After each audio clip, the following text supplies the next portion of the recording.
But he's outside in the car waiting. He's thinking his mom will come out with the wings and fries. But my point of it is that's even more of a legitimate reason to call him. He's there already. Yeah. He's just outside. Right. You see what I'm saying? Yeah.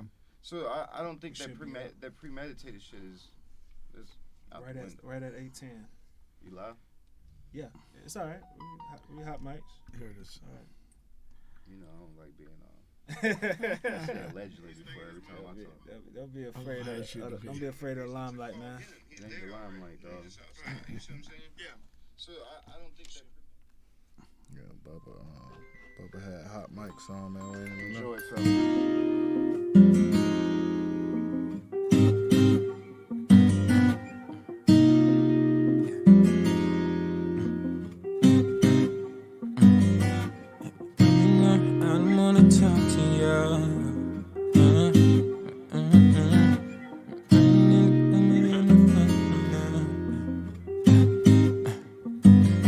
Baby, let me go, I don't wanna talk to ya. You never loved me like you're supposed to. Why you had to go ahead and fuck it up? You never loved me like you're supposed to. I'm tryna get over ya, but it's not easy, it's damn impossible. I still got my feelings about you and I swear they is real. You made me wanna be the one I'm with and find a new one. I found another that's real. You got me in a situation that's hard to conceal.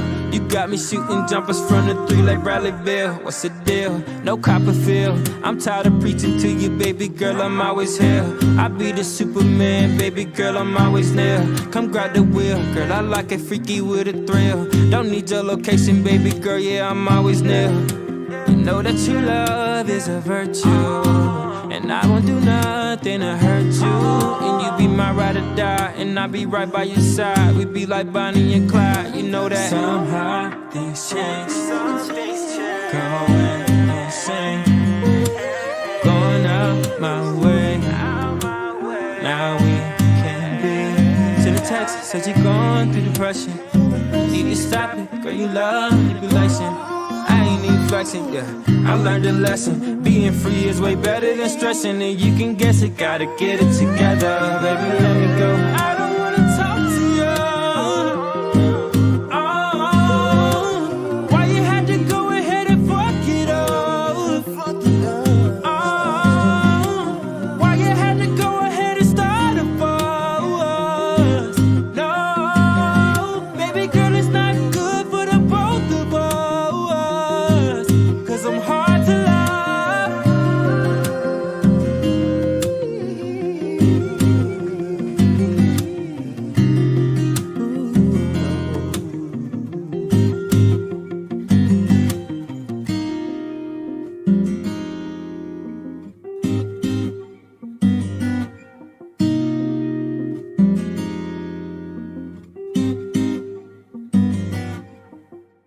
Yo, so I don't know what.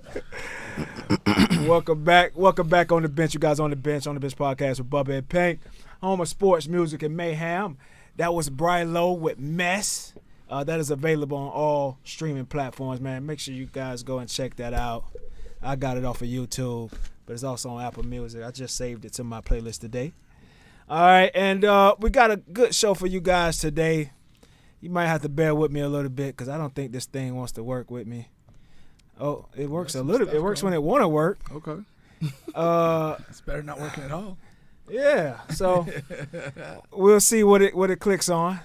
We got a good show, like I said. We got Brandon Joyner on the show. First of all, Edgewater alum, played some basketball, a lot of basketball in his day. He's a big guy, tall guy, and he's here to talk about West Orlando Jags, man.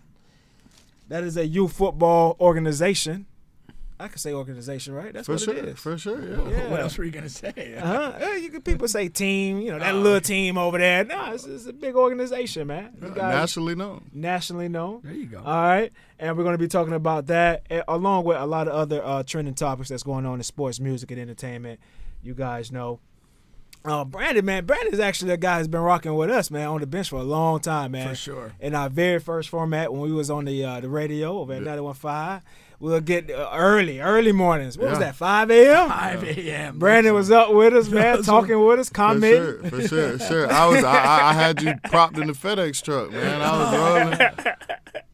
Yeah, that was my entertainment, man. Delivering packages and listening to Bubba and Pink. There you go, man. There you go, man. We appreciate that. We definitely appreciate that. I appreciate not doing the show at 5 a.m. anymore. Right. How are you using that? You would finish the show, and it would feel like you were in a whole different day by the time you actually started the rest of your day. Right. For real, man. It'd be like, let's. I wanted to watch a little bit of this. I liked it. This is wild. Got the kids on here, man. This is a promo video, right? And this is going to be the team for this upcoming season as well. Yes. Yeah, the guys having some fun, man. Yeah, this has like NFL draft vibes. That's what it's coming to, man. That's what Little League. That's what NIL is. That's the culture. That's wild, man. Having some fun, man. So is this your concept here, or did somebody else come up with this? We actually, it's a guy who he's just starting a little studio. He has like all kind of props, man. And inside that, look, you see the airplane. Oh, and yeah, I like that. So it's a studio similar to what we're in, and they have different like platforms where you can kind of, now it looks like you're on an airplane and you're in Dubai or you're at a casino. It was a cooler vibe. That is nice, man. I really like that. Yeah, so tell us what's what's going on. What did you guys do last season? What is this kind of about? Why do you guys call it the family? Things of that nature. West Orlando Jags, man. So it all stemmed from a group of parents just wanting better. Wanting to put our kids at the best competition, in the best situation, in the best leagues. We started off in West Orlando area playing for the Bobcats. We were under Devin Hester, the famous Devin Hester, man. And all of our kids started there. Corona hit. And we had to find someone else. The program we were with, they kind of shut the program down, looking to go in a different direction. So we ended up with another local program. Went there, won two championships, made it a national runner-ups, 6U. Actually against the people we're going to face on July 8th, the Atlanta Elite they call themselves Voodoo. 3-time national champs. We played them July 8th in Douglasville. So we'll play them now at 9U. We lost them in the national championship at 6U, and we're looking for some redemption, man. And the family just came from us. We go from organization to organization together. I mean, it sounds kind of bad. We're not hopping around, but it's the family, and we're looking for the best opportunity for our kids, the best platform. So a couple questions for me. I grew up back in the day playing Pop Warner football. Mm-hmm. This is not Pop Warner, but what is sort of the governing body of this football? So Pop Warner, it's a little watered down. It's not what it used to be. So the league we play in now is called Florida Elite. It's from the Central Florida area to like Sarasota, St. Pete down that way. All the way up to Jacksonville. We just added a lot of teams from Jacksonville and Gainesville. So it's kind of taking over Florida.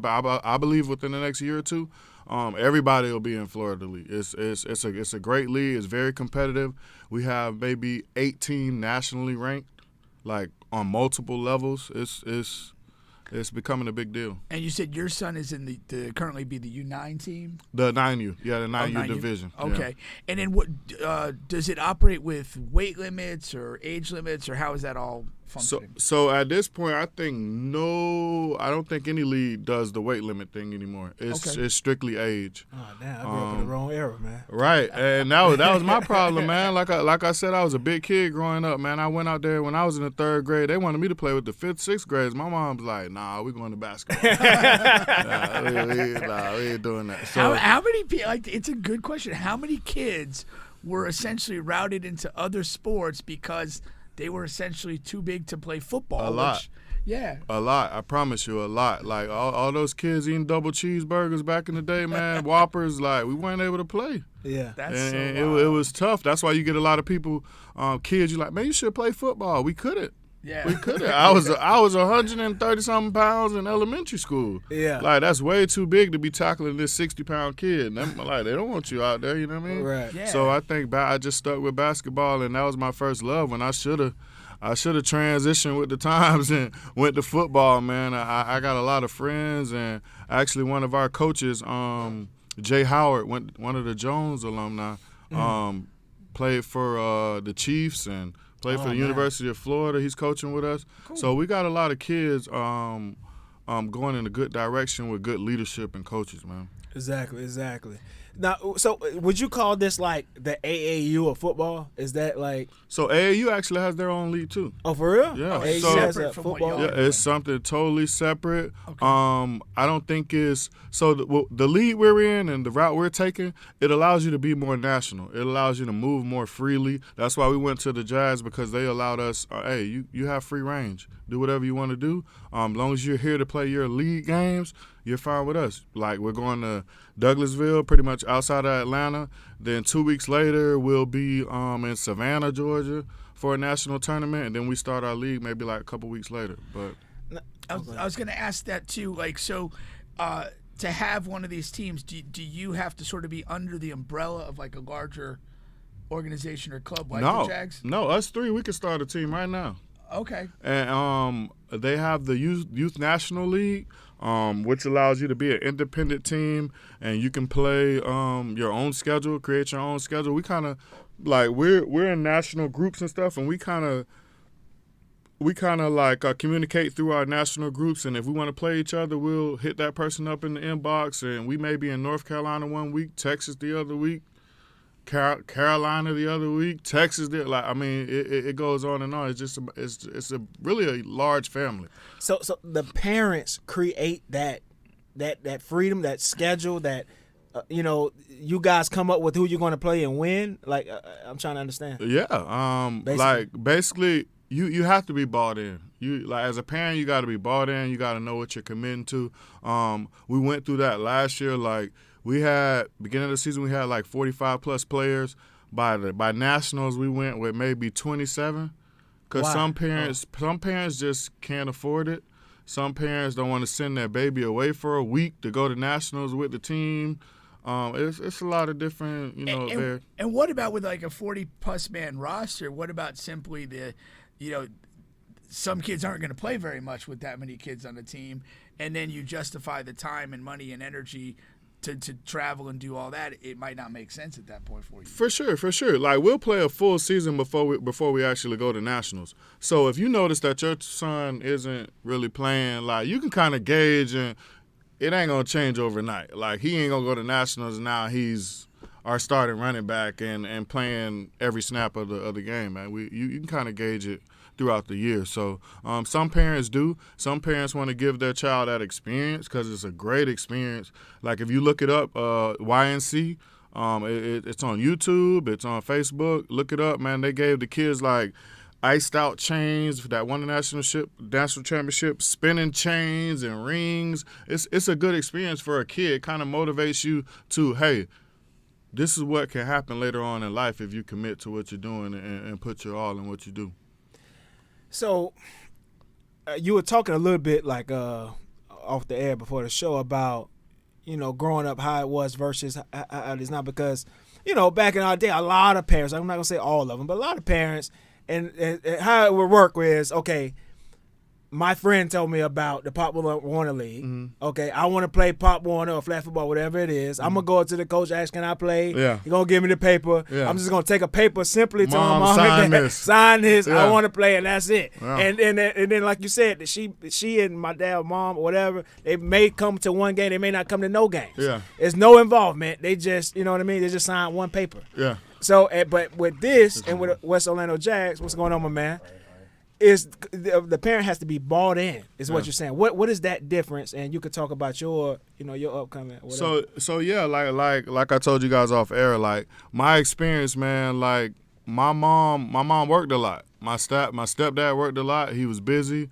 He came to what he could, but the difference is me and even my guy who just walked in, Blake, like, we're super committed, man. We're there.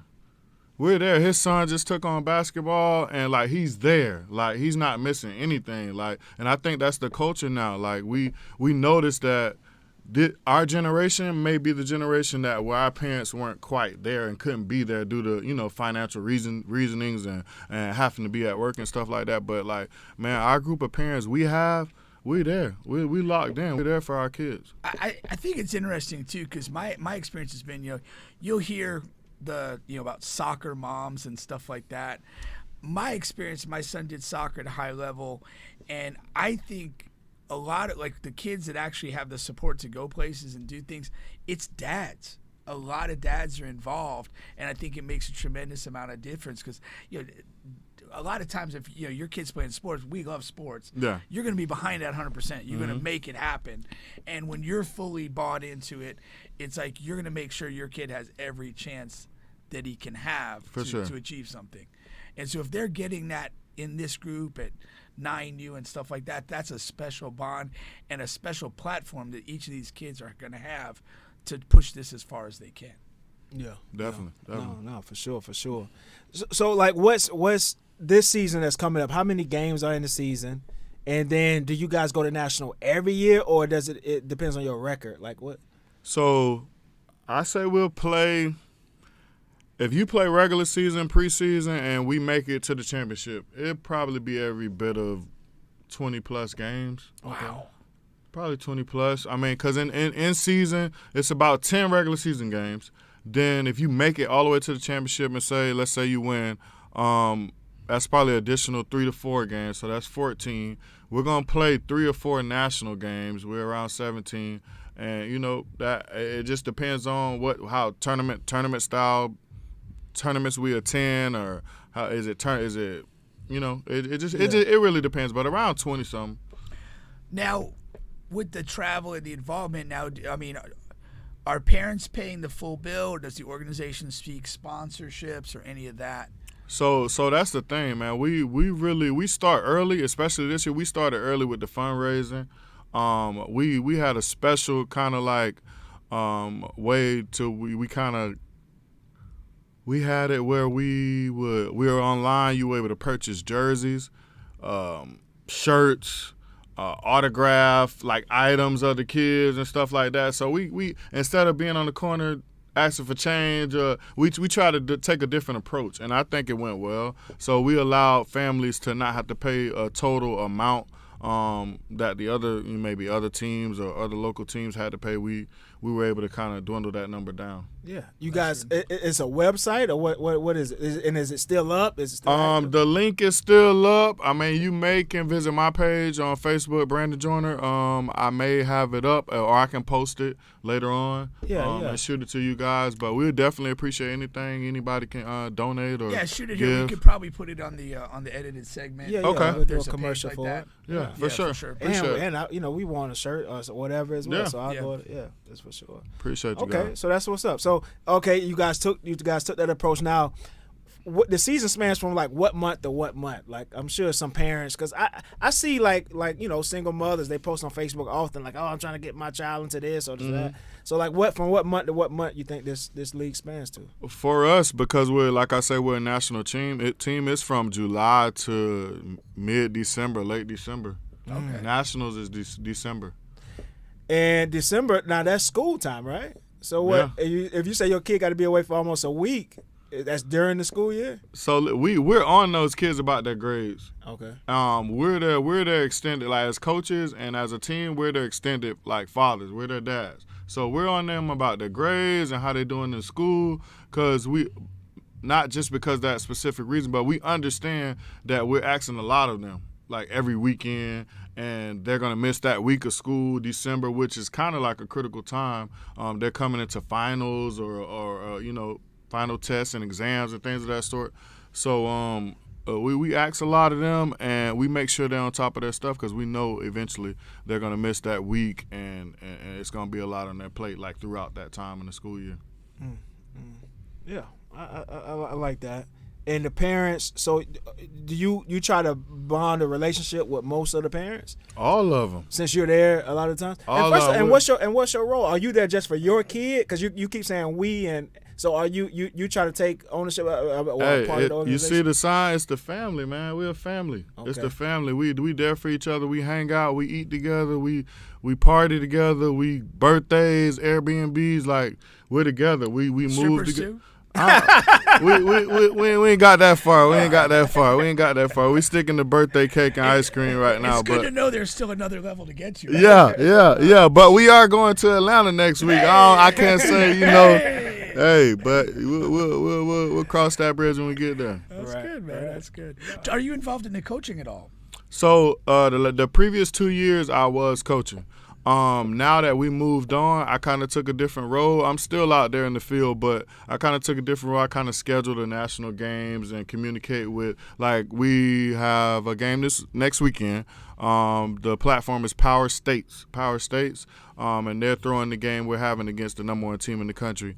And I kind of put that together and kind of put us in that position, along with the kids. They know who we are. Like, my son, Blake's son, like our whole team, they're nationally known.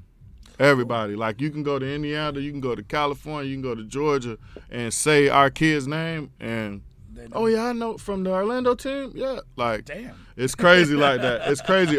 And that's due to social media. Like, both of our kids, his son probably has 3,000 plus followers on Instagram. My son has around 2,000 followers on Instagram. Wow. That's the time. I'm not gonna lie. I tried to type your name on IG to tag you, but your son came up first. That's crazy. I ain't tag him though, but I saw it come up on it. And I just tagged the West Orlando Jags instead. Yeah. I remember, like, on Facebook, I saw you posting a lot of football content. I'm like, I remember Brandon from basketball. What's up with football? Yeah. And I get a lot of flack for that. I mean, like, hey, you don't know nothing about football, man. You a basketball player. But, hey, for my son, I did the research. I put him in the best positions to be successful. Like, you don't have to.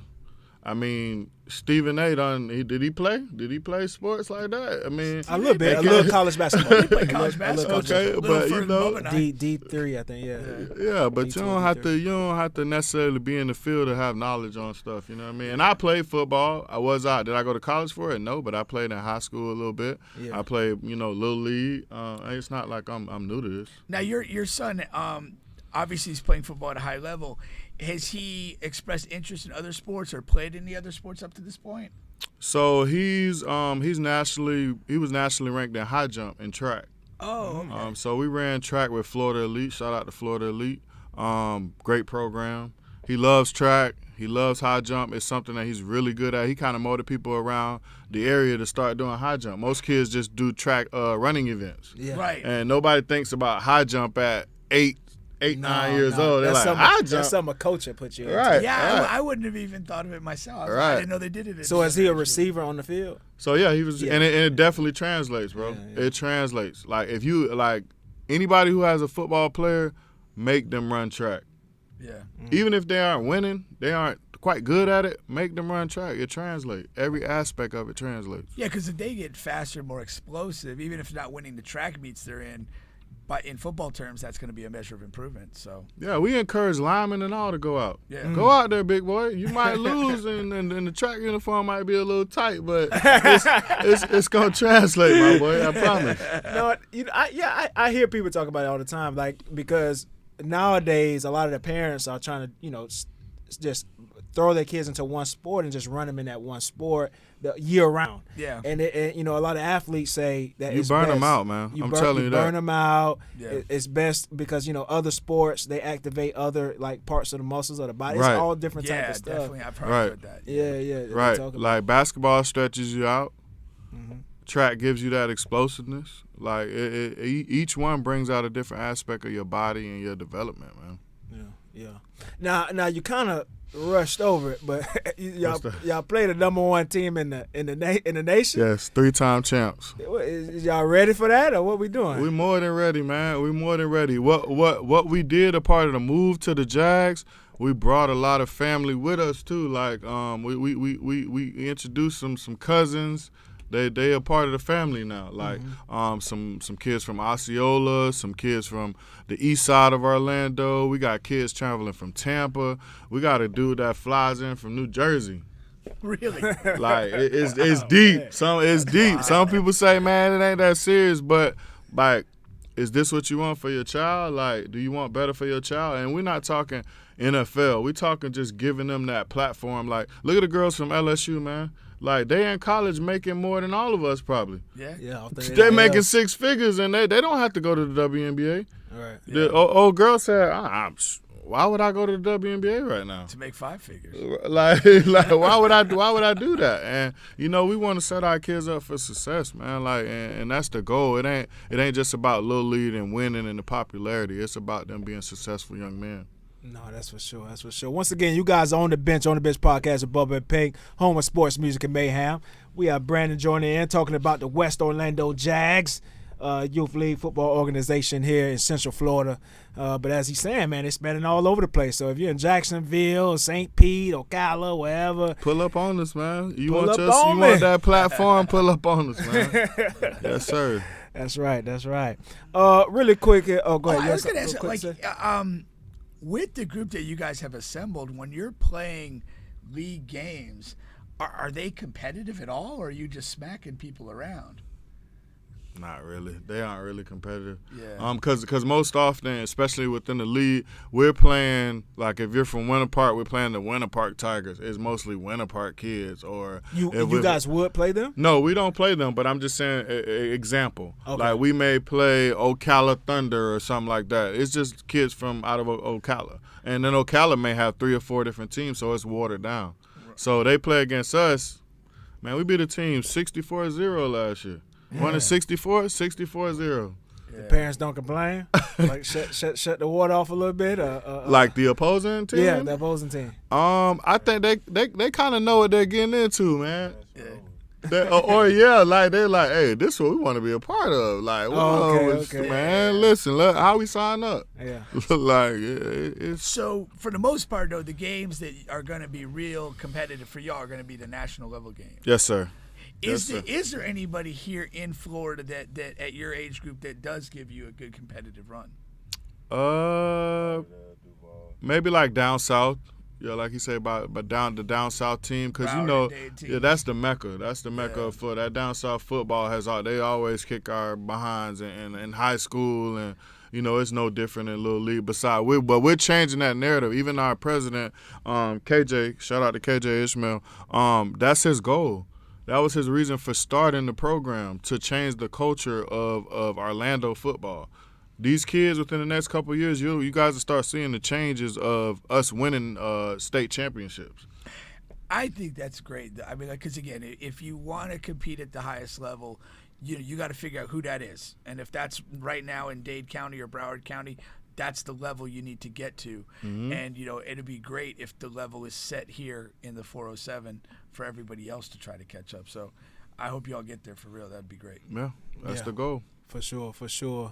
Really quick here, I want to give a quick shout out to one of our sponsors here, Royal13thebrand.com. Again, Royal13thebrand.com. Use promo code BubbaPink, and you get all your Flyers gear for the summer at a good discount if you use promo code BubbaPink at Royal13thebrand.com. All right. Let's see here. Now, I wanted to have a little bit of fun here. Then we're gonna come back to the West Orlando Jags for sure. All right. So let's go to Start the Bench with Coach Pink. We usually do a segment called Start the Bench with Coach Pink. And what we do is we give Pink 60 seconds to talk about some of the trending topics that's happening in sports, music, and entertainment. And then afterwards, we kind of judge him on his comments, all right? I started my coaching career in Pop Warner football, by the way. Which team? Up in Connecticut when I grew up. Okay. Yeah, I grew up in Connecticut and came down to Florida State. But the Danbury Trojans was the team that I played for as a little kid, and then I ended up coaching there when I was in high school before I went to college. Nice. Yeah.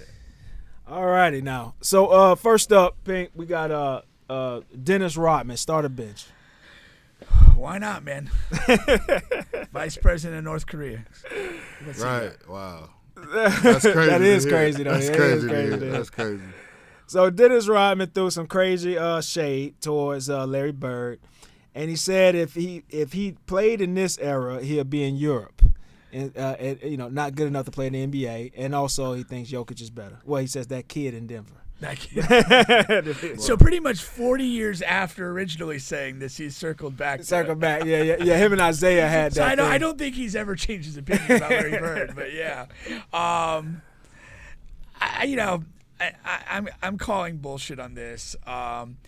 Again, we all know, like, 4 decades past, athleticism, preparation and stuff like that changes and evolves. So the premise being, if Larry Bird, was born in 1998 or whatever, he'd have the same training and whatever that the guys have now. And to be honest, he wasn't much different than a shorter Jokic when he was playing. I mean, he could pass, he could dribble, he could orchestrate games, he could shoot lights out. He would be just fine. The thing with the best players and the best players that transcend eras, it's the elite mentality. And he had that. So that ain't going anywhere. This is just a little bit of an attention grab and dragging up 4 decades worth of bad blood. What's your think, Brad? My comparison is him and Draymond. Is he not the motor? The motor, I think that motor. Which player? Who are you talking about? Rodman. You talking about Rodman? Well, yeah. I mean, you can talk about either one. Dennis Rodman shading Larry Bird, but if you want to talk about Dennis Rodman, that's fine. So you're saying he's more of you think Dennis Rodman would be like a Draymond type of player? Yeah, and Larry, like, he made a great comparison with Larry. I think the size difference matters. Yeah. Kids are a lot more athletic. You can't train for athleticism. Right. Like, the kids will be far more athletic than he was or is or could be. But I like Larry. I like this game. Yeah, that's the same thing I said. I do talk trash a lot about the players that played a long time ago. But, Larry was playing against guys that had a great athleticism, and he killed them. Dr. J, I mean, how much more athletic are guys nowadays than Dr. J? And he'll give Dr. J 40. You know what I mean? So got Dr. J so mad he broke character and fought him. You know what I mean? Real. So, yeah. He's getting him so many buckets, he just fought him. Larry is different, man. Larry's different. That's the guy that's in the car with 5 black guys. He definitely hung around brothers, yeah. You don't know the rest of the one white guy that's with 5 black guys. You just, you might want to pass on that. And there aren't too many guys that have, like, better stories. Like people telling Larry Bird stories. Larry Bird stories are hilarious. They're just awesome. All right, let's go. Where we at here? Let's go Cardi B, start a bench. Can we put her in the grave? Oh, my God. I don't like her at all. Not a Cardi B I'm not a huge fan. But I guess we'll talk about her and her fake ass. Well, fake everything. But anyway, Cardi says that she would just get with another rich guy if she divorces Offset. She says, I'm a bad B. So that's wow. That's letting Offset know, like, you keep slipping, I'll just find me another rich guy. You're not the only rich guy here I can get with. You see what Eve did? Well, what do we say about the elite mentality? This is what hoes do. This is what they do. Like, there's no surprise here. You didn't invent this playbook. You just follow in the plays. If anybody thought you had more substance than that, they're the damn fool. Wow. Ride a rich dick. What did Eve do? I don't know what Eve did. She went and married a billionaire. Right? Oh, after the previous, yeah. Did it? I mean, follow the money trail. Hell, Janet Jackson did that to some billionaire guy, and had some thing she got more money every year she stayed married to him. It was crazy. Somebody was telling me about it. Yikes, man. Yeah, Yikes. Yeah. It was wild. Those are the times, huh? I guess. Those are the times. I still like my suggestion one on her. Let's go with the CP3 Warriors starter bench. This is really this is an interesting one. It's very interesting, and unless you've been living on the rock or not an NBA fan, so Chris Paul was traded to the Golden State Warriors, essentially for Jordan Poole. They wanted to get off Jordan Poole's contract, but an older player for really a young player, a decrepit player. Yeah. We ain't talking just old. I mean, and Klay Thompson and Steph Curry, they both had interviews and talking about the trade. And Klay Thompson was like, "Yeah, it's weird," but him and Steph shared the same sentiments of they're going to make it work. They can make it work, etc. So what you say? This is going to be a tough fit. I mean, everybody's smart enough to kind of maybe make it work, but CP3 and Steph playing in the backcourt together, is pretty bad defensively and pretty small. Also, like, Chris Paul doesn't play the pace that the Warriors play. And that's another issue. Like, the Warriors, like peak Warriors, when they go on a run, it's frenetic. And somehow they have a way of functioning skillfully in a frenetic environment. That's literally the antithesis of Chris Paul. He's calculating. He's maniacal. It's a super odd fit. And especially with him at this part of his career. I halfway expect that will just really take like a bench role.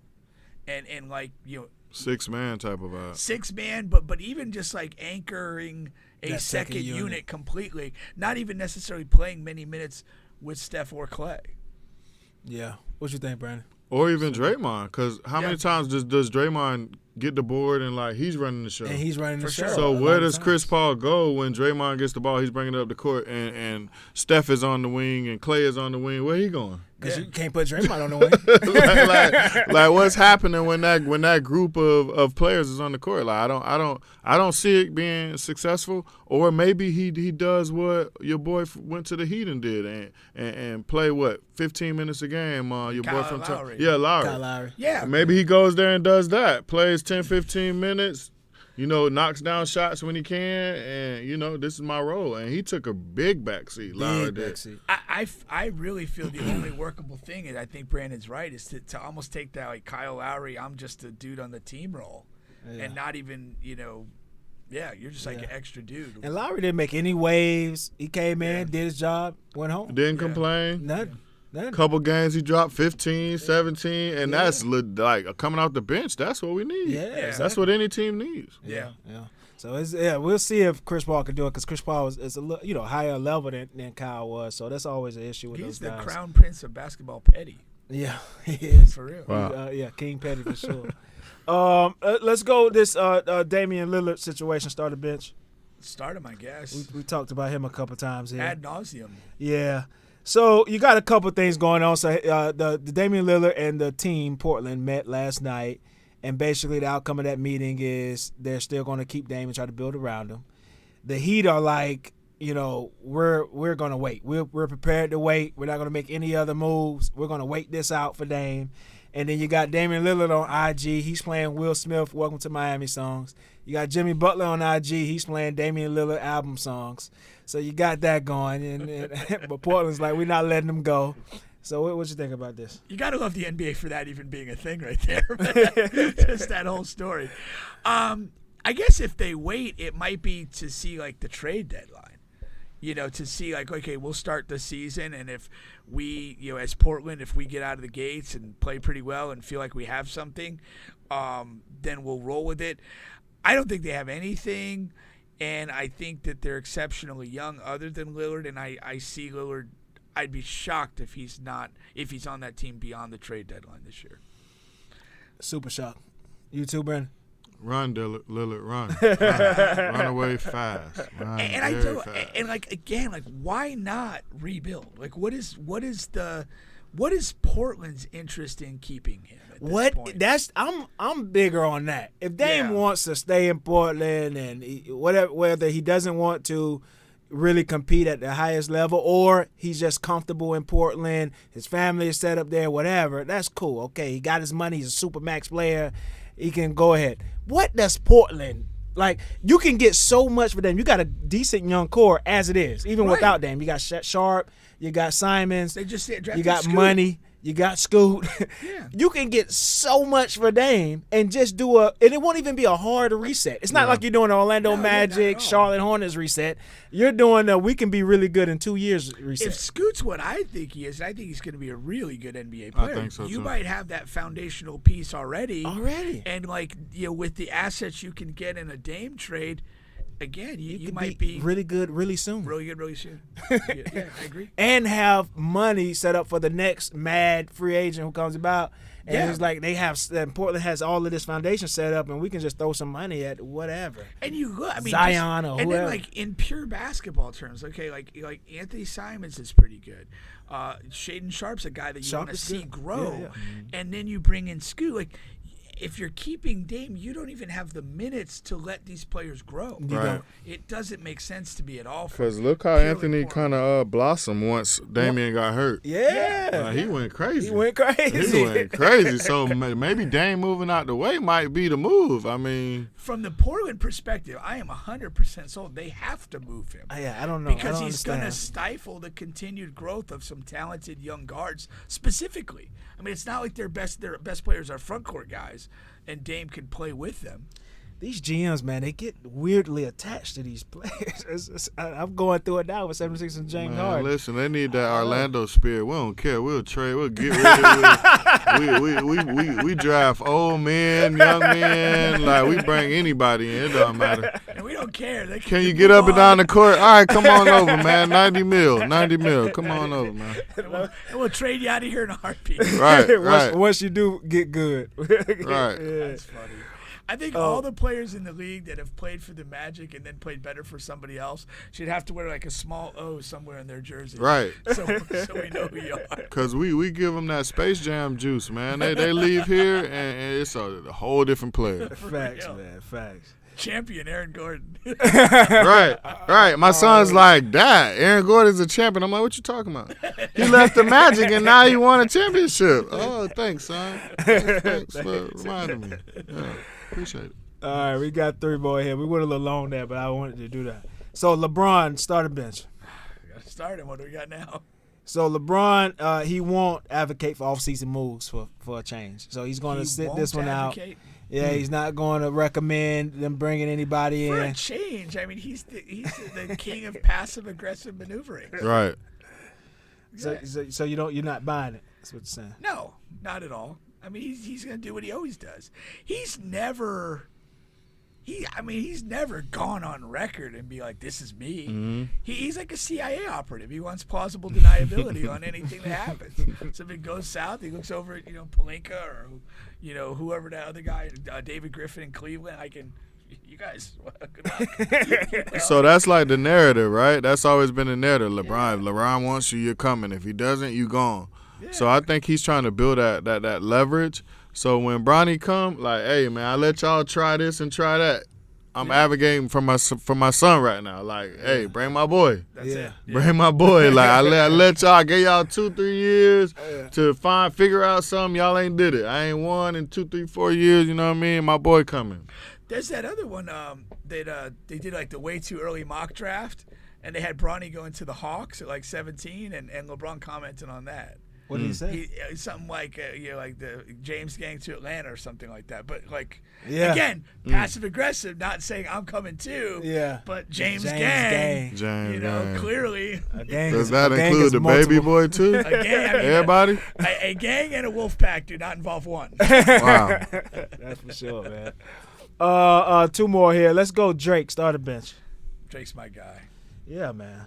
So Drake is announcing a new album. It's coming out, and but the thing about it is, he's saying that he's going to do something for all the old fans. The people that keep asking for the old Drake. Okay, you guys keep talking about the old Drake. So I'm going to do this album. I'm going to put it out for y'all. It's going to be the old Drake.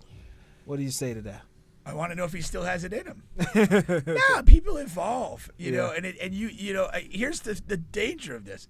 He tries to do old Drake, and it really comes off as like a poor impersonation of old Drake.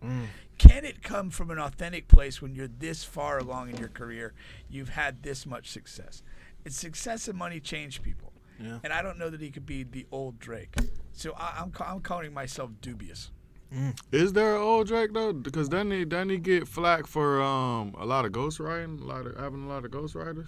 Yeah, well, that would have been like a little bit farther into his career, and I don't know which part of Drake's been around for a while now. So I don't know how far back he going. So when did it start? I mean, I'm bringing back all my favorite ghostwriters. Yeah, bring back the ghostwriter. Is that what it is? That's Don't do it, dog. Y'all give me some of that old stuff, man. Y'all give me some of that. Don't do it for Dog Drake like that, man.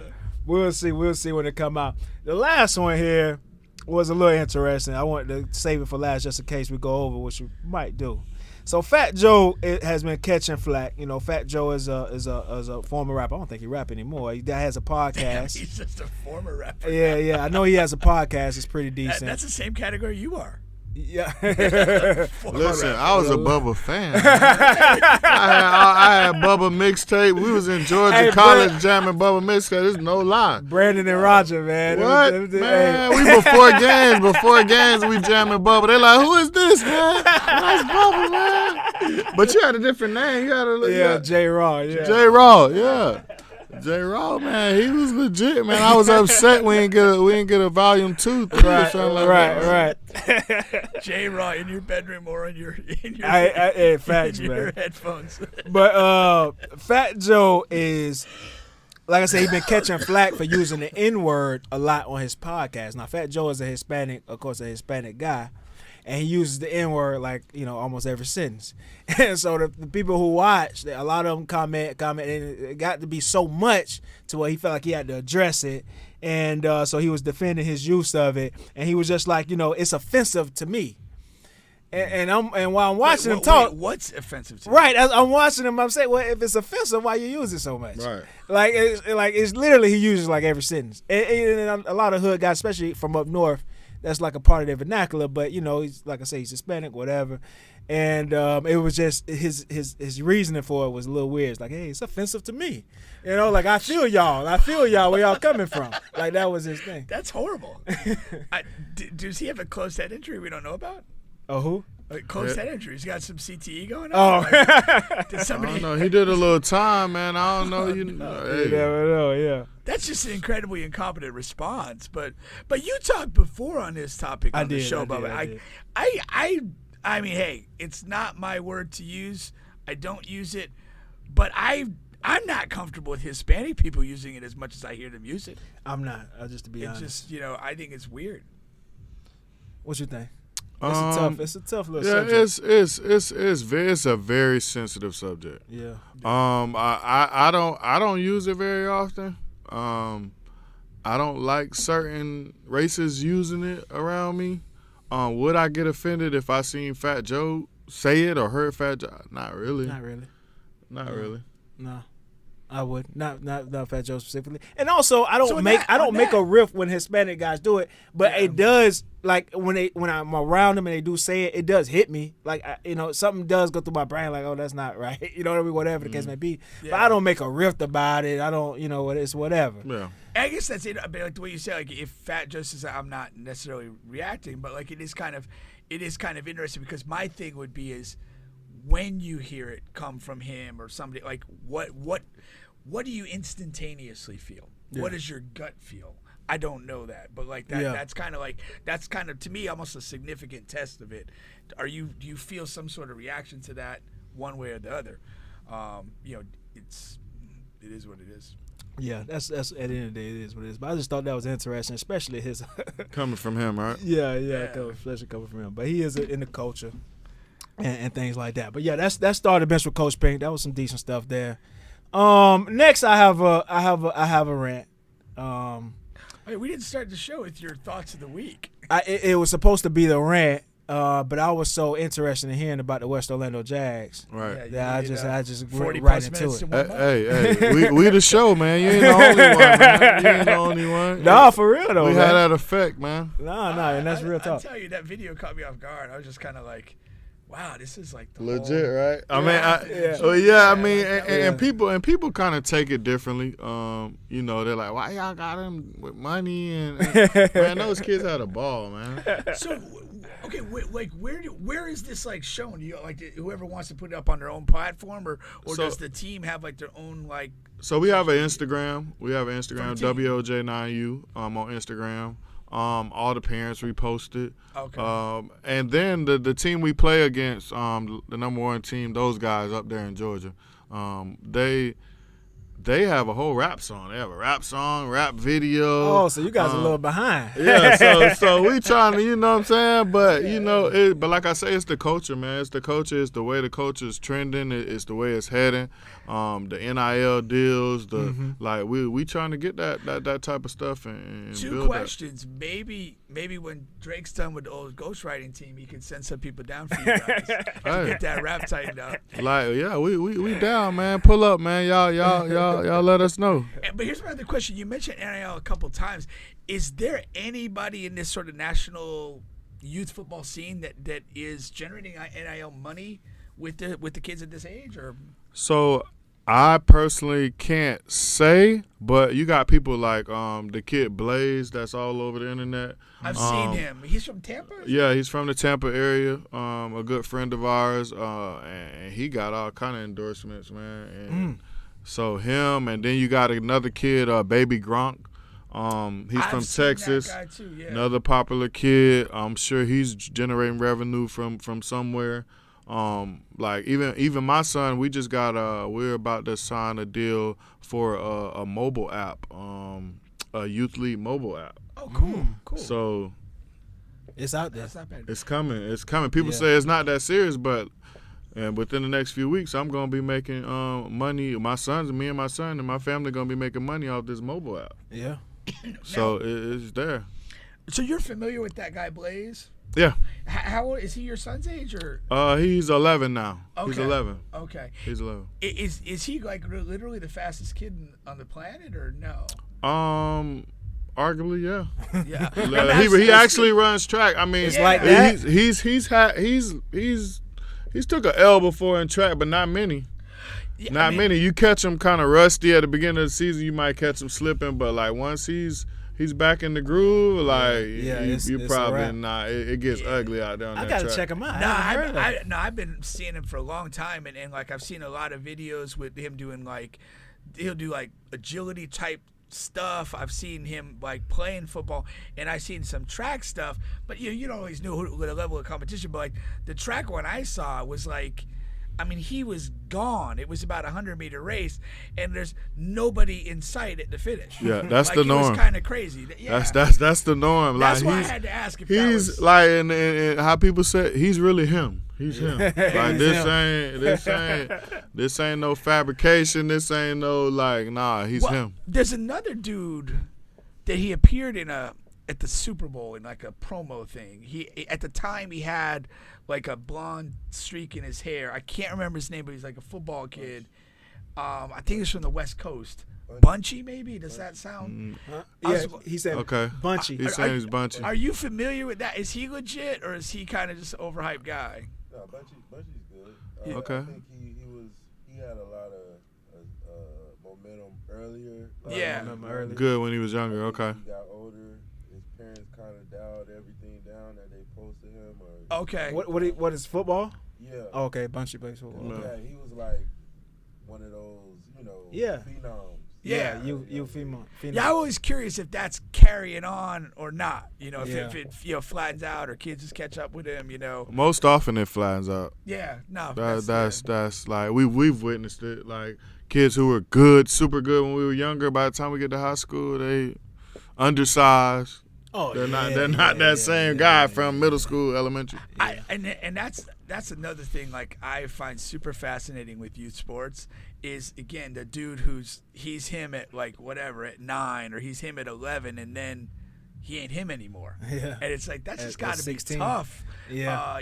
Mentally for the kid, and I think it's probably tough for his parents and family. Like you kind of get used to being that guy, right? And then suddenly it's like you're just an extra guy on a team, and it's like when I remember when I was in school, the guy, but this guy lasted to high school. Then after that, it dropped. But Noel Devine was like a huge phenom. You remember that name? He was out of Fort Myers. He was out of Fort Myers. Yeah. Like all throughout whatever Pop Warner, and then it lasted through high school. He was a monster, and then once he got to West Virginia. It really tailed off when he got other Division I athletes and stuff like that. Yeah, you got to understand that too. Like once you get to college, everybody's you. Most of the guys you're out playing with, they're you. Now it's just work ethic. Do you have it when you're not around your family or the coach that raised you all your life? And I mean, do you want it? Yeah. Only 1% want it. Like we talk about that at our football program, the 1%. I saw that at the end of the promo video. It said 1%. Better. Okay. Yeah, and I think that's a very real thing. And I don't know if you remember like when Nick Calathis was in high school. Yeah. Do you remember Edwin Rios? Yep, Eddie Rios from Miami. He was a Miami guard. Yeah. And here's the thing, man. He was old too now. He was a little older. But I'm not going to say that I'm the best forecaster of things, but like I'd heard the name. And then I finally went and saw him play against Nick's team. And dude was about 5'8" or 5'9". And I'm like, look, this is not real. Like, this guy is not. And he looked like he didn't have any further growth in him, meaning he was old. And I was like, this is a joke. And he was literally, like, at one point, like, the #1 player in the state of Florida. And He I'm was like, good, though. I mean, he could play, but you could see, like, he wasn't going to the league. Nah. I mean, that's what I'm saying. Like, But I won't say that because I played against Isaiah Thomas on the AAU circuit, and look at his size. I thought, man, there's no way like he's going to the league. Yeah. And look what he did for the Celtics. Like he went crazy in the league at 5. How raw was he as a jit though, as a child? Bubba, nasty. He gave us a smooth 40. Did you feel he was better than Rios though in high school? They were similar players. I think they're both lefties. Yeah. They both had that smooth game, great with the pick and roll, great like shooters. Obviously you have to be at that size. You have to be a great shooter in order to be an effective scorer. But yeah, they were actually very similar. Like Ray Taylor. Ray Taylor. Like he was one of those undersized guys, but he was a bucket. Him and Kenny Boyd, and Kenny, I feel.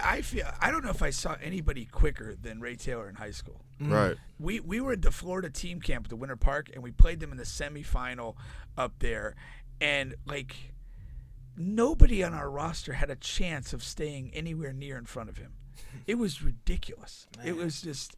He was so quick, it was crazy. But yeah, no, but I don't know. I think it is fascinating when some guys they peak early and you just can kind of feel like, yeah, you ain't gonna be the guy again. Mm-hmm. No, that's for sure. That's for sure.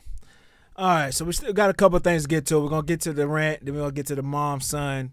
They've been. You're not ready for the rant now? I'm doing it. I'm going rolling into it. I'm just letting people know what we got coming up here, and then we got some a Florida topic that I'm very passionate about.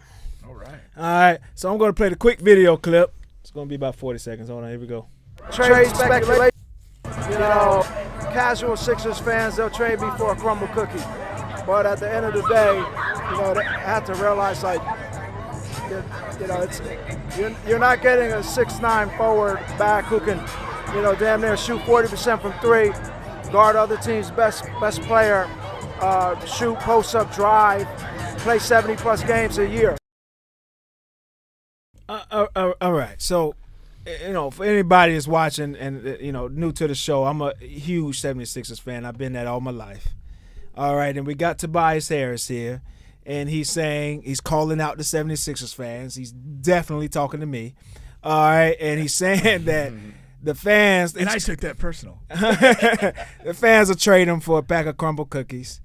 You know, that's a company that he has part ownership in. You know, is it? It is. So it was a play. Okay, you know, it's a play there. You know, clever. And of course, he's in the last year of his contract, so he's also pumping himself up. Hey, I do this and I do that. Mm-hmm. He's letting other teams know, and shout out to him for that because I appreciate that. And here goes the thing. I've been on this road. I've really tore into Tobias earlier in the year.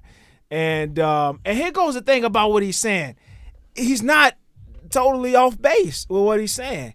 He's shooting down near 40%. That's, you know, it's a little off. I mean, you know, for the year he shot 36. I guess you could say that's close to 40. Mm-hmm. But against, you know, when it really counts in the second round. Near, but not damn near. When it really counts, this year's second round playoffs, last year's second round playoffs, the year before the second round playoffs, he's shooting 20-something%, 28 to be exact. That's not going to cut it. All right, that's 3 years in a row in the second round. All right, you're on a max contract deal, and even though you're saying, and Tobias is a good player. This is the thing. Tobias Harris can play basketball. He just belongs to be in the NBA, not Larry Bird in Europe. You know, Tobias belongs in the NBA. All right, but it's not his fault that he's on a max contract deal. Mm-hmm. It's Elton Brand's fault. You know, we had an incompetent black GM, and if there's never another black GM in the history of the NBA, I totally agree with that. Elton Brand screwed it up for us and for the black community. And so, you know, he just handed him, you know, $38 million a year. You got to take that. You know, I understand that, Tobias. I'm not mad at you for that. Right. All right? Get in the bag. Yeah, get the bag. But all of this is too much. This is extra because then we have to identify your game, and now you're in the public. See, Philadelphia, we know that you're not like that good. You know what I'm saying? And there's a thing I want to do. I'm going to talk about the players that he makes more than that I'd rather have. But my last thing about that is also last year in the playoffs, second spectrum, all right, because he says he's a 6'9" forward who can finish and play D. Okay, all right. Second spectrum shows in the NBA playoffs last year, Tobias Harris missed the most open layups in the playoffs. Of all players. Of all players in the entire playoffs. Playoff that just finished. The playoffs that just finished. The 6'9" guy. The 6'9" guy missed the most open layups, right? Yeah. Whatever they just they'll have a radius say nobody was within X amount of and he missed the most. He missed the most layups. Okay, defense. He does play okay defense, but you know he's on Jason Tatum when Jason Tatum is going crazy for 20 points in the fourth quarter. That's Tobias Harris' work. Yeah, you know. But also he did. I guess you could say he held Jason Tatum to whatever that 7 points in the first three quarters, and then Jason Tatum went off. He plays decent defense, but the guys are still getting 30 and 40 on you. I mean, and I know defense in the NBA is incremental. I want to make sure I'm being fair here, but still telling the truth. Like it's just not worth it. Okay, now Tobias, if you're watching, and I hope you are, you know what I mean. This is why the fans, 76ers fans, this is why we're so pissed every time we see you on the floor in a 76ers uniform. All right? So, first of all, for the last 3 years, Tobias Harris has been our highest paid player. In a salary cap sport, you're going to die like that. Okay? You're just going to die if Tobias Harris is the highest paid player on your team. These are the players that I'd rather have that he makes more money than, okay, as far as this past year. Okay? Let's go with Devin Booker. Devin Booker, anyone?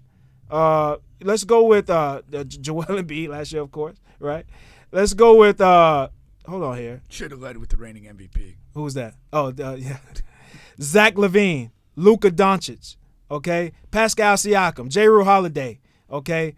C.J. McCollum, Jamal Murray, Brandon Ingram, Darius Garland, Ja Morant. It's like 50 names on here, man. It's like 50 names. Hold on. This thing, Jason Tatum, okay? Donovan Mitchell, okay? Jaylen Brown, okay? DeMar DeRozan, okay? Collins, I'd rather take over him. There's a lot of guys on this list, man. This is the reason why we get so pissed every time we see you. DeJounte Murray, I'd rather have. OG from Toronto, I'd rather have. I don't want to keep going on the show, man. I can go for days. All right. Bubba's rant. Just on the show, though. Just calm down, Tobias. Just wait to be traded. But I agree with your initial impression. He didn't say anything really crazy out of pocket. He didn't say anything outrageous. You know, and I appreciated like the honesty of it. Like I thought that was pretty good. You know. Because I mean I don't follow Philly that closely. I don't see like clips of him with the media. But I thought, like, okay, he kind of, you know, owned the situation, understood the fans don't like him, and what have you. I mean, hey. I mean, to be fair, he's always been a low key guy. Like I haven't heard anything bad. I haven't heard him any drama. Like we named Ja Morant. I mean, you know, we got a lot of. Yeah. I mean, the reality of Tobias Harris is if he's your fourth or fifth best starter on an NBA team, you're probably a pretty damn good team. And the biggest issue is the issue that you said. The contract. The contract creates an expectation. Yeah. And it creates a situation where you could run off all these names that are clearly better. You have Tobias Harris is making $12 million a year. I love him. You love him. I want my daughter to date him instead of me wanting to like do harmful things to him and wish for harmful things to happen to him. You know, that's the difference. Yeah, I hear you, man. You know? But yeah, that's just the NBA. I mean, like the way the salary works is like if you're overpaid, there's an expectation that comes with that. He was in Orlando, and Orlando Magic fans, they got it. They ended up getting routed and pushed them out. You remember that? Listen, you remember Tobias in Orlando? My comparison to him was Carmelo Anthony. I was giving. In what respect? He was giving Carmelo vibes. I thought that's what we were getting. Yeah, and he was a younger player. Like when he was younger, man, college, he was a bucket. Yeah. And I thought that was going to translate with his size. Like you say, he's 6'9", decent shooter. He had that mid-range pull-up just like Melo. Like he did. I mean, that's what that was my that was my comparison, and I was way wrong. My first exposure to Tobias Harris was in AAU, and I was down at Disney, and he got his ass kicked by a local team, specifically by Christian Jones, who played at Lake Cal High School, played at Florida State football on a 2013 title team, and has been in the NFL for a number of years. He was like a man-child type of guy, but he made Tobias Harris look like a bitch. Like he stood in front of him, he was stronger. He he basically bullied him and battered him into just a game where it looked like Tobias Harris, by the middle of the second half, just wanted the damn thing to be over. So you knew who Tobias was at that point? Yeah. Okay. Yeah, because there was a little bit of hype around him. He was, like a all-American high school, all-American type guy. Oh, okay. And I knew a couple of the kids that were playing with Christian Jones and whatever, and so I went to see him, and I'm like, oh yeah, they're gonna play this high-level guy. Like, let's see what's up. And Jones dominated him because he was just more of a man. Yeah. And I was just to me, I looked at Tobias Harris at that moment. I said, he's just soft. That's what this is. And that may be what it is. It may be just that's a part of it. Got to be a part of it. But the crazy thing about Tobias Harris, like kind of all of his selling points that he articulated, though, the other way to look at him is like he's been at a number of places in the league. What place ever missed him when he was gone? Like he's kind of like bang average. And it's like when he goes, it ain't that hard to replace. When he's there, it's okay. It's not a problem. But that's what being average is. But, I mean, isn't that like, what, 85% of the league, though? Yeah, for real. Yeah. Like, they're all interchangeable. Yeah. Like, that Smart, they were showing, comparing Smart to Tony Allen, I think it was. They've taken, like, the same route. Teams. Celtics to Grizzlies. That just hit me. I'm glad you mentioned that. And I was like, I never noticed that. But, like, they're all interchangeable, man. Like, if you ain't LeBron and, like, that top tier, like, you can get shipped out of here quick.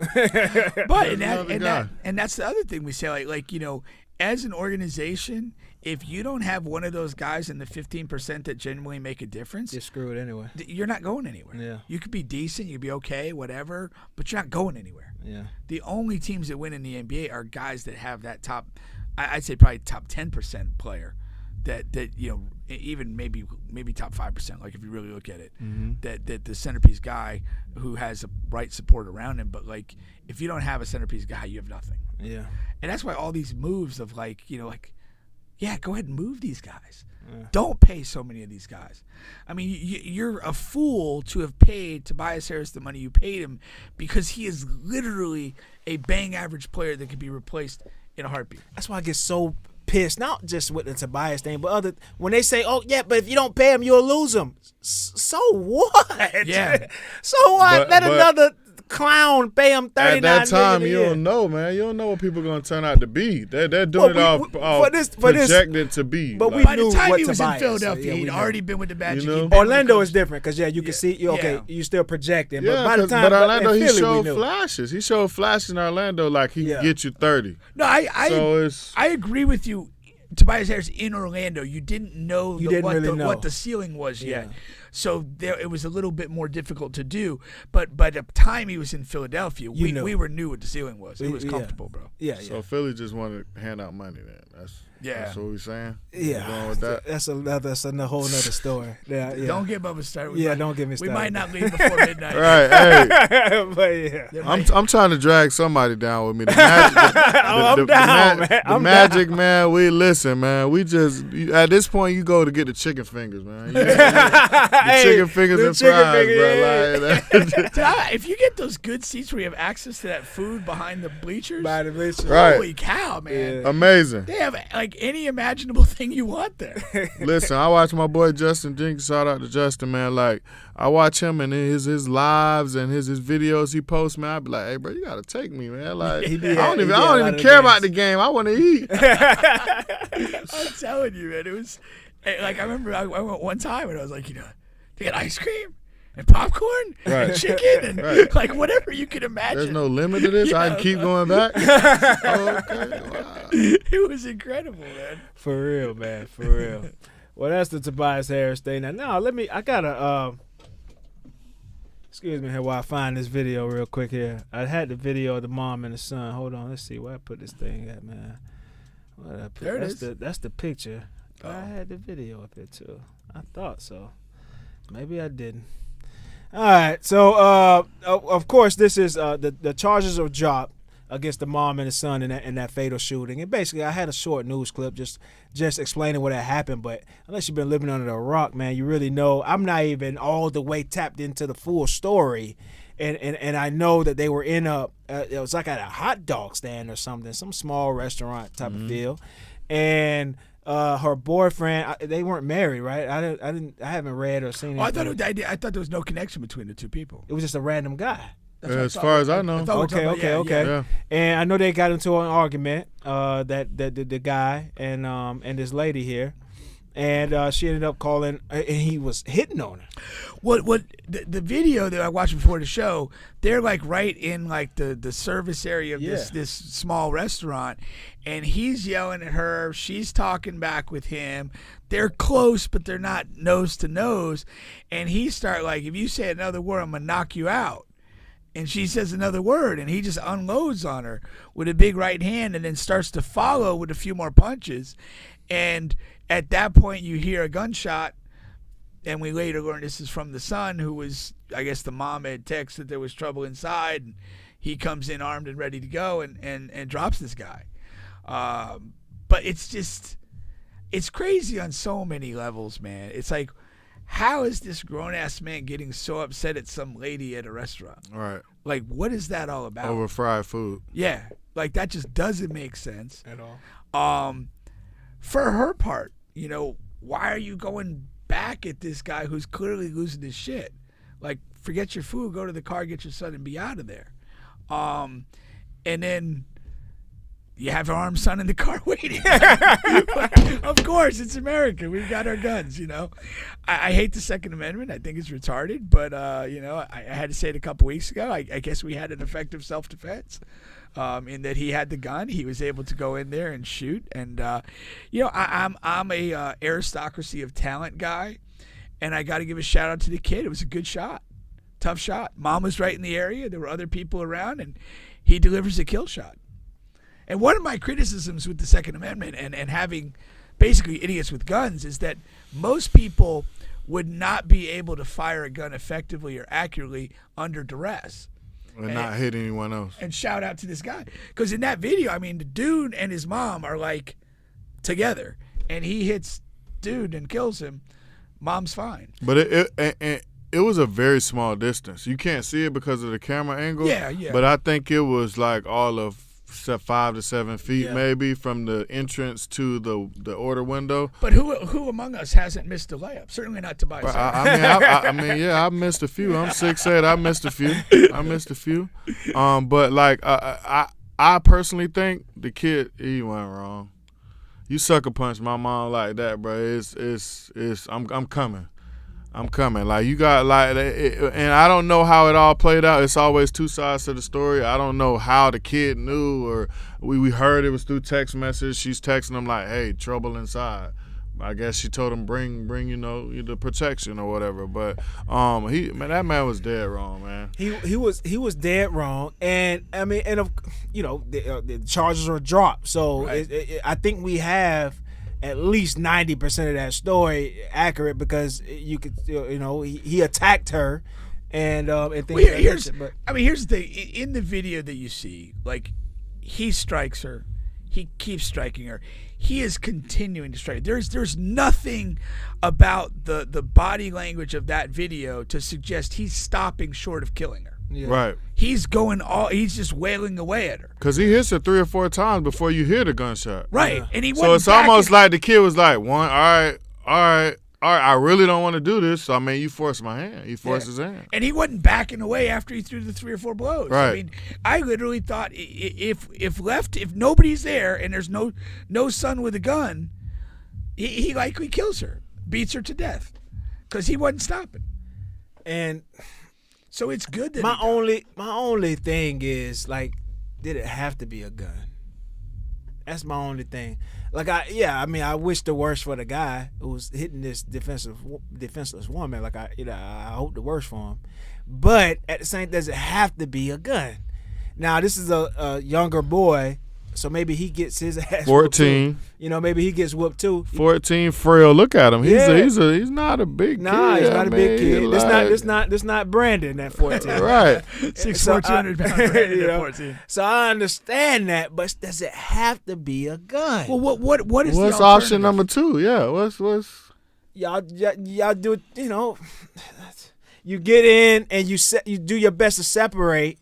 At 14, you could throw yourself in front of her. And this other guy, he's not this some huge, he's not Stone Cold Steve Austin or anything. He's a smaller guy, too. Okay, so let's talk about the people in line. It's 3 or 4 people behind them also. That's crazy, too. It's a big grown older man, look like he's probably in his 50s, like directly behind them. That's crazy, too. And he's like, hey, that ain't my business. Ain't my business. He walked out like, look, that ain't my business. What do y'all do in that situation? First of all, you don't know anything. Really, because if you're a patron, that could be her boyfriend. We don't know. You don't fucking know. Yeah, you don't know. I mean, like, did they come in together? Did they appear to come in together? What set them off? You know, I'd like to think my initial reaction is to at least break split it up. At the very least. For me, because I'm a bigger guy and I ain't worried. I'm not quite worried about what the boyfriend's gonna do after. I'm at least breaking it up. Yeah, right. Because she's not defending herself or anything. Nah. Right. At this point, I gotta at least. She didn't attack. She didn't throw up. Like if she initiated fighting the back, fight, like this is something normal they do at home, then that's different. Yeah, and I want to make that up because we have talked about situations where women get in the space of a man and they initiate physicality, and that was not part of this scenario in any way. Right. Not at all. This woman was talking back in the direction of this man, but made no physical attack in her own part. As far as that goes, I want to ask an interesting question. I don't know if you've ever been in a situation, Brandon, but as a bigger man, and if people are getting physical with each other, like even man, like as a bigger person who's capable, do you ever feel like a duty to do something? I mean, I'm small as hell, and I just don't want to get hurt. Yeah. So I've always been that guy. Yeah. I've always been that guy. Like if I can affect it or break it up, I'm gonna do that. Especially, like if it's like that type of gender, male versus female type of situation. Right. I'm gonna step in. If I was there, I would have stepped in. Right. And that could be a good or bad thing. I know times are different. Everybody carries weapons, guns, and it could have went left for me or anyone else. But if I'm that guy directly behind them, I'm breaking it up, man. I can't sit there and watch that because I would want that for my mom. Right. Like if that's my mom in there ordering a 10-piece, like don't let the man beat my mama up, man. Like whether you know her or not. Yeah. Like that's just me. I guess I'm coming from a mom who raised me, and I don't want to see that. I don't want to see that happen to a woman. Big facts. No, I think that's, and like you kind of asked, like what else could happen, and like in a way, you kind of wish that the other people in that room had reacted and pulled this guy off or whatever the case might be. At least just stop this. Get them apart, and get everybody a chance to think clear for a second and realize it doesn't need to go any further. Because also it didn't happen that fast. That 15-second clip or so, or however long it is, that wasn't where it started and where it ended. No, because she had time to text him and him to get something, come out the car, all that.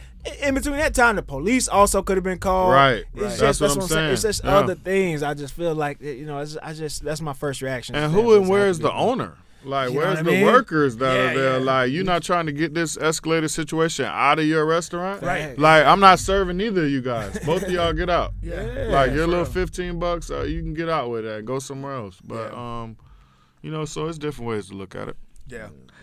But, I am satisfied with the decision that the charges are dropped. Yeah. I don't think there's any way you could look at the video and feel like, oh, this person needs to be charged with something. And I also think a lot of times our criminal justice system is very flawed, but I also feel like they try to, like, in these situations more often than not, they'll try to find something to stick. Like, we may not have a murder charge or this or that, but we'll do disturbing of the peace or reckless discharge of a firearm just so they have something.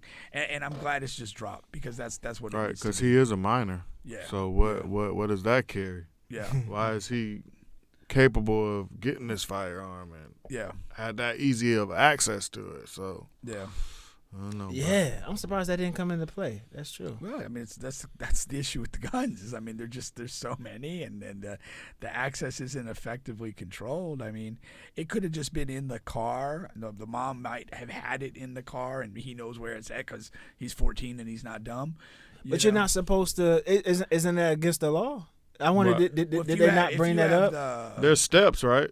I'm saying of how you concealing it or carrying it and stuff like that. There are but some rules. he had time. He had time to put it together, put the clip in, take it out. But I'm saying having a gun accessible to a minor. That's not a law. I don't know. I might be do making we know it what up? state this occurred in? That's another thing, right? I don't know either. Yeah. But yeah, usually there's some things. If you have the gun in the car, it can't be like loaded, and it has to be concealed.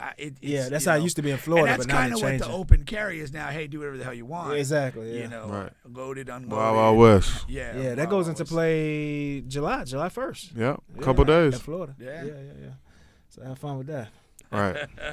Yeah. Survive it. Well, that's that. Like you said, we are glad that the charges would drop. This guy and Nicki Minaj, not the hugest fan of her either. Well, Pink is it. She actually offered to pay this guy's tuition, college tuition. Really? Even though he's a couple years away. That's a major move. Yeah. She's going to pay for the entire tuition. And I will give you 1/10 of my plastic surgery budget for 2024. Yikes. Wow. And I will cover you to go to a private school of your choice. Listen, ladies, Pink doesn't like it fake. That's what we learned. Yeah, if I learned one thing, man, he don't like it fake, man. He like, you know what I'm saying? He like something he can lay on. That's right. He don't like hard pillows. That's what we learned tonight, man. All right. The next day, I wanted to have a little bit of fun. I had an argument with a friend last night. Were gunshots fired? Huh? Were No, gunshots fired? shots were not fired. Okay. Wow. And it was about Florida. And so it's this clip that's going around. I don't know how old it is, but now it's trending, right? And it's this guy, and I'm going to play it. He's talking about how Miami is not Florida. Miami is his own thing. We're not Florida. Don't call us Florida. Let me play it really quick. And I know you're from Florida. Every time you absolutely are Florida. I'm from Miami, though. Right, Miami, Florida. No, so I know Miami-Dade that, County. Right, Miami-Dade County, United States of America. Exactly. Right, Florida. No. Florida is a state. Yeah, it is. Miami is in the state of Florida. Miami is in a state of its own thing. Okay. That is not Florida. Right, yeah, So sure. don't ever disrespect me again. Disregard the extra stuff that's going on. But here's the thing. We got to disregard We got to that? disregard that. Okay. We on YouTube. We're not trying to get taken off YouTube. All right. Here's the thing. I agree with him, though. I agree that Miami is not really for. And this is the thing. I was arguing with somebody from New York. Because what New York people do, and they tell you that, the Bronx and Queens, all the boroughs are so much different from each other. And it's not like that anywhere in the United States, where it's so much different from borough to borough, from the way they talk, dress, look, whatever, et cetera, et cetera. And that may be the case. But what I was trying to tell my friend last night was Florida is the most extreme case of this. Because, and I'm talking about urban-wise in the black neighborhoods from hood to hood. That's what we're talking about, not like suburban or anywhere else. We're just talking about from hood to hood, from city to city. Miami is an entire different world from Central Florida.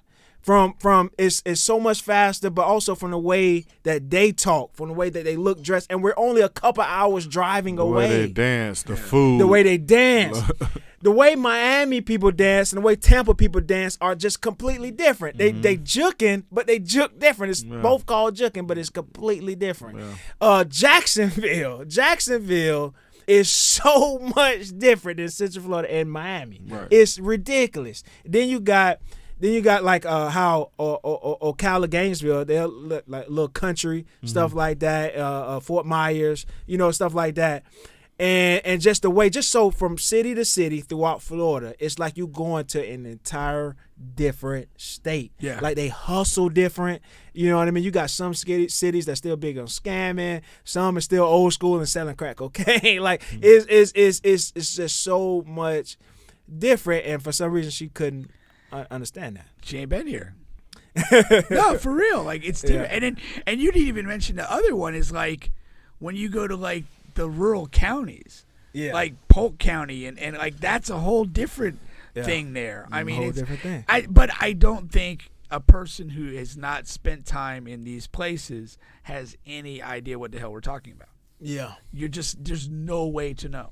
You just look at it as, oh, Florida's that little thing down at the end, and they're all crazy and whatever. I think people recognize it though. Charlemagne got a whole little line. The craziest people is from the Bronx in Florida or something. He says, like that, like man, people notice it, man. Florida's different. We different. Like I told her, like one of the coaches, he from Jersey, and he always wondered like, why Florida people act like that? Why y'all like so? You know what I mean? Why y'all do this way? I'm like, it's just Florida. Yeah. And that's one thing we all got in common. Now, it's crazy folks everywhere. Yeah. No, but yeah, but I mean the Florida thing's different. Like even when we went up to Atlanta this weekend, and like we were at the tournament, like we were the Florida guys. Like there was no doubt about it. Like it was, that was it. And but I think though internally, like the distinction you're making, between like Dade County and Orange County, like that, until you've been in both places, you're not gonna know. Yeah, like that. Now you won't be able to grasp the subtleties of it. You're just not. And what it really hit me was when I was in college, because in college was the first time I really spent a lot of time around like a guy from Miami, a guy from Jacksonville, a guy from the Gainesville, Ocala area called Hawthorne. Then I also had a roommate from Sarasota, Tampa area, and just like it's like we were living. It's like one was from California, one was from Oregon. Like we listen to different music. Like Miami don't like they don't listen to Boosie. And back in school, Boosie was like one of the hottest artists. But they don't know Boosie like that. You know what I mean? Right. Versus like Boosie always come to Orlando to perform. Like this is one of his hotbeds to perform in Florida. Like it's just a lot of different things, man. It's just weird. But I also said too, like people that are from South Florida that relocated to Central Florida, like the way they talk about, like their life now is so different. And they tell you, and it's like, and like the reality is, it's so different. Like they come from Michigan down. That's how they talk. It's 3 hours and like or whatever. But like just the stories they tell, the way they relate and interact to things, you can feel that this is a very different experience for those folks. You'd be amazed how serious conch salad is for them. You know what I'm saying? Like, and we don't do that conch here. salad in Florida and Orlando, man, it's trash, man. I gotta go back to the city. Like, man, listen, I ain't eat conch salad till I was in my late 20s. Like, we don't eat that in Orlando, so I'm sure this ain't the spot to really find the best conch salad. You can find a rib man on every corner now. You get some quality ribs. That's what we. You know what I'm saying? We could do that in Orlando, but the conch salad and fritters and all that's Miami. That's island type of food. You know what I mean? Y'all close. That's a great point. Yeah, that's a great point. That's a great point. Yeah, I thought that was funny, man, to talk about right there. Yeah. Once again, you guys on the bench podcast with Bubba and Pink, home of sports, music, and mayhem. We got Brandon in here with the West Orlando Jaguars. Yes, sir. Yep. So the first game is when? I know you said the season's coming up in July. A week and a half, right? Yep. Next weekend. Yeah. Next weekend. Now, July 8th. Like, are these games live streamed? What are we talking here? Like, how can other people watch? So you're always going to catch it live. We have, like I said, we got national groups that you can join, or like parents will repost it. So it'll definitely you'll be able to catch it. But specifically this week, that weekend, the guy who's throwing the event, Power States, he's actually like hiring a live stream like platform. Okay. So I'll repost it. It'll be available on social media. So you guys will be able to check us out. So it'll look a little more professional than a parent just going Facebook Live. For sure. For sure. So what and where is the game going to be? Douglasville, Georgia. Oh, you guys going up there? So this is away. Yeah, away we going to their backyard. We going to the back. We pulling up. We pulling up, man. South Georgia. That's how we feel. We pulling up. We pulling up, and we won't That's smoke. South. That's Douglasville to Atlanta, right? I think it's outside of Atlanta. What, 2030? It's outside of Atlanta. Yeah, but that ain't South Georgia. Not South Georgia, Oh, South yeah. Atlanta. Yeah, I got South Atlanta. Yeah. South Atlanta. You right.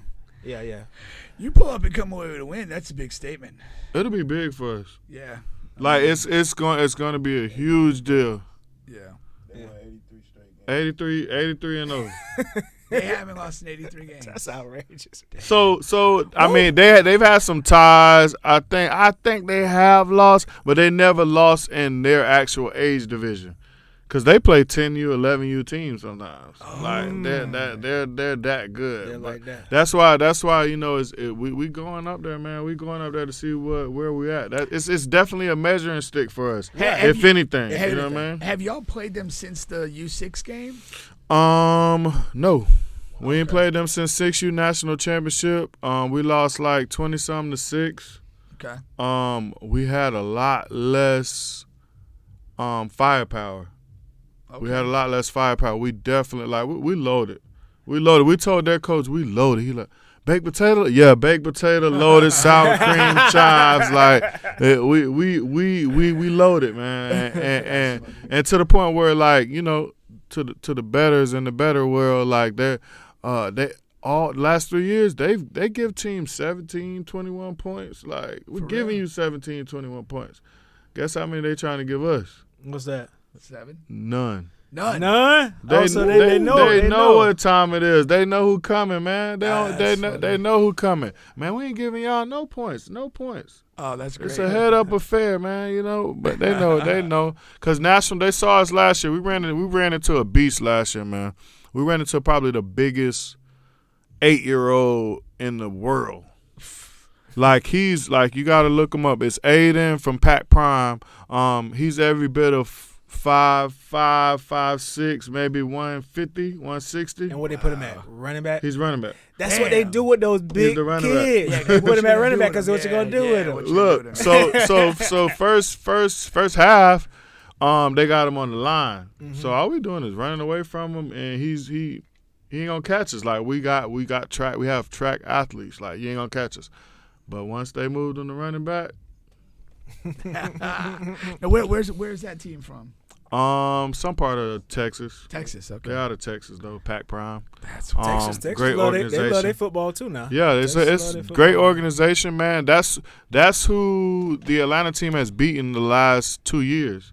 They beat us 6U, beat them 7U, beat them 8U, and now 9U. We're looking to see them in the Natty Championship again. Where did you meet the Pac Prime team? Like in the semifinal? Semifinals. Okay. If we had to beat them, we were up 22-6 at half.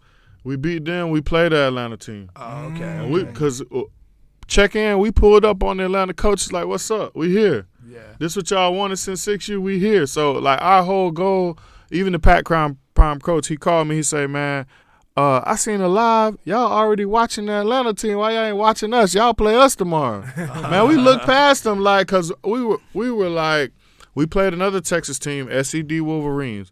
We beat them like 22-12. Nice competitive game, but like I said, we had more firepower than them. It ended up not being close at the end because it's 4 quarters to a game. So you got to be able to compete with us for 4 quarters, which most teams can't. They can't. You may have one kid on your team that's elite, but can he get hit with us? Can he hit with us for 4 quarters? Can he run with us for 4 quarters? Most teams can't. But we ran into that monster in the semifinals, and he put the team on his back, but he ended up getting beat again by the Atlanta team that we're going to play. Yeah. So like I said, we're going there. We're going there first. We coming to see y'all first. We have to. With the big fella at Pac Prime, like did you have a scout that suggested he would go to running back at some point in the game, or did that catch y'all off guard? No, we knew. Okay. But we never faced them. Like until you face a person that size or till you face that kind of adversity, like you don't know. Right. Like we've played against bigger kids. Like our kids have played against bigger kids. They aren't afraid. Like these are kids from Orlando. Not saying Orlando's the toughest place, but we've been playing at a high level for a while. So that they weren't afraid, but when you get a kid that big coming at you full speed, like when he tackles our kids, he's running them down, just pushing them. These aren't form, falling on the ground, gator roll tackles. These are aggressive, two-hand push, burying you. He has a growing disorder. He has to. Oh, really? You got to look him up. Anybody watching the show, you got to look him up. He's that big that he got a growing disorder. No, that's not. That's a real thing. Yeah. Like that's a lot. He has hairy legs. Yeah. He has hairy legs. Like he got on football pants. No, this is no like. Man, he's got grown up everything. Like So everything looks grown. I know y'all not doctors, but what would you say he'll grow up to be if you had a wild projection, like as far as size measurements, like height and weight? I don't think he's gonna grow much more. They said he got hair on the legs. That's the thing. Yeah, he got hair all on his legs, armpits. I got a photo. You come on up. We Yeah. It don't matter. Just don't hit the camera. That's all. So this is him compared to his son. His son is in the middle. Oh, it went away, Blake. It went away. But that photo we're gonna show is him. His son is a average 9-year-old kid. Him and even. Oh yeah. Oh, and that's him on the left. And that's look at his legs. Look at his legs, Bubba. Yeah, he got hair on his legs. Yeah, that's a big boy. He's got that look like you said. That's a big So imagine the kid in the middle trying to tackle him. Yeah, that's a big mismatch. Like it's crazy. So like we ran into him, man, and it got ugly. But I think like we have a kid from he's from Miami. He also resides in Orlando also, but he's almost his size. Oh yeah. So Okay. we went out and found some stuff to match up against him, man. So so if parents are watching, or if we put out a mini clip or whatever, and like, should they be interested in putting their child in this? And if so, how can they reach out? Who do they find? So on Facebook, it's everything West Orlando. West Orlando, Facebook, West Orlando, like any kind of social media. You can always reach out to me. Like I have people in my inbox all the time because as you see, and as you mentioned, like I post a lot of football stuff. So I have single moms hit me up like, hey, I want my kid to be involved in that. I like what your son's doing. I like what y'all doing as fathers. Like, so people hit me up all the time. So my inbox is open. I'm more like I'll let you know. I'm realistic also. Like if it's your son's first year playing football, he probably don't need to be with us. Right. And that's just being, honest. Because, yeah, he can go along for the ride, but if you looking to see him, like, playing games, and he probably won't. Unless he could be that hidden gem. We could mold him into something, but most often if it's your first year, you probably not going to, Yeah, I was going to say when you're in a situation where you've had a group together for 4 years, it sounds like at least, and they've been playing at this high a level, the likelihood that a kid, like, he's saying like a single mom, hey, I want my kid to play football, is going to have a kid ready to jump into that setting and function in an impactful way is very small. Yeah. Right. You're talking about a really elite type of kid if he can come from, my first year of football and I can, compete for snaps on a team like this. He would have to be Blaze. Yeah, man. Right. Ain't too many of them. But Blaze didn't become Blaze by not doing anything until he was 9. Yeah, right. Blaze been doing that since he was about 4. Yeah, that's what I'm saying. Like, that's Like the reality. he was that little what in the Incredibles, like on the Incredibles, like the little man, like that was him when he was, know what I'm saying, he was 4 years old running like that. So Hey, Brandon got kids, man. He mentioned it in Incredibles. listen, 2 of them. Shout out to Bryson and Braden, man. Your son's name Bryson? Bryson, my baby boy is Bryson. I got a son He's named like Bryson too. he thinks he's a part of the team, but he's not. Like legit, when we go to practice, I have to have his practice gear also. For real? How old is he? He's 3. Oh, he's just 3. He's 3, but anybody who's in the Central Florida like sports football world, they know Bryson. Does he be around? What he like? If you go on the Instagram and stuff, you're gonna see the little kid in every picture. Like, and then like my boy Blake, he hypes him up and take pictures of him and stuff. Like he's really a part of the team. Like, That's awesome. Well, here go a good question. What's the youngest age if a parent does want to put them in from the start up? 4 or 5. 4 or 5. I wouldn't recommend tackle at 4 or 5, but to each his own. I was gonna say, do they do the tackle at 4, or do you start flag and transition? Flag. Gotcha. We started our kids flag at that age. Okay. First year flag. Okay. That's cool though. I like that. Yeah, I do like that. Yeah, so we definitely gonna check that out. It's in 2 weeks, basically. Next a week weekend. and a half. Next weekend. Yeah. So next So weekend. a week and a half. Yeah. When y'all are in town, what is your home field? Where do y'all play the games? Yeah, Oak Ridge. right That's a now good we're at Oak question. Ridge. Okay. Yep. Oak We're Ridge. based out of Oak Ridge, pretty much. Okay. Okay. And when is the next home game? Do you Do guys know yet? We're hosting a showcase 25th. sometime in July. I think the 25th Late of July. late July. Okay. Yeah, I think it's late July. But yeah, if you can come support, the show is real. It's the family. We're real. If you want to join, it's not too late. Reach out. That showcase would that have some higher level teams at it or? Yes. Okay. PvP from Tampa. Okay. Yeah. So that'd be a chance to watch you guys with some credible competition. Yeah, So like I said, at the park too, we have multiple ages that are nationally ranked. So they're bringing in other teams from other places, and it's gonna be teams from everywhere playing in little Orlando. Okay. That's cool. And of course it's gonna be food vendors, stuff like that, right? Yeah, and you can reach out for those purposes too. At the football games, like West Orlando versus Outlaws, over 2,000 people. And we spend money. It's hot out there. We spend money. The parents spend money. Like if you're a food vendor, I would definitely reach out. Yeah. I would definitely reach out. Could that? I have some friends that have a food truck. I could reach out to you, B? Yeah. Okay. Yeah, I'll definitely connect you. Okay. And this is every Saturday. Okay. This is every. Obviously, we'll have away games. Yeah. But we're looking at a 10-11 game schedule, so like at least 6 weekends or so, 6 or 7 That's a lot of weekends. You'll be opportunity. able to make some money. Yeah, for sure. For sure. All right. And again, that's Brandon joining on Facebook, but also West Orlando Jags across social media. But the specific IG page is for WOJ9U for our specific team, the family. Exactly.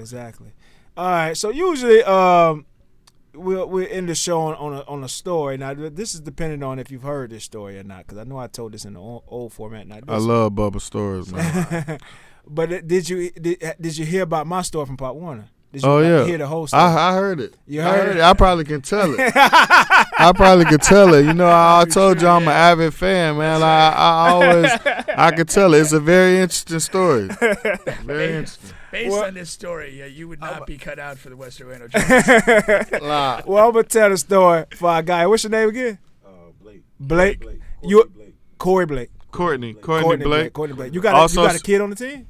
Yeah, that was his son. Hey, can he plug his business real quick? Can you jump in and plug course, his business? yeah. Come plug your business, bro.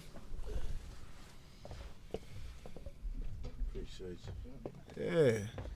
Yes, sliding up to How y'all doing? Good, man. We're good. Thanks for coming through. Appreciate So again, it's Courtney Blake. Yeah, my name is Courtney Blake. So I do sports. I do a lot of sports photography in the Central Florida area. Okay. Do a lot of the tournaments, basketball and football, and track meets. You can find my Instagram page at Don Nobleman Visuals. That's DON Nobleman Visuals. Don Nobleman Visuals. But NOBLEMAN. Yep. Don Nobleman Visuals. Yep. Okay. So like I said, I specialize sports photography.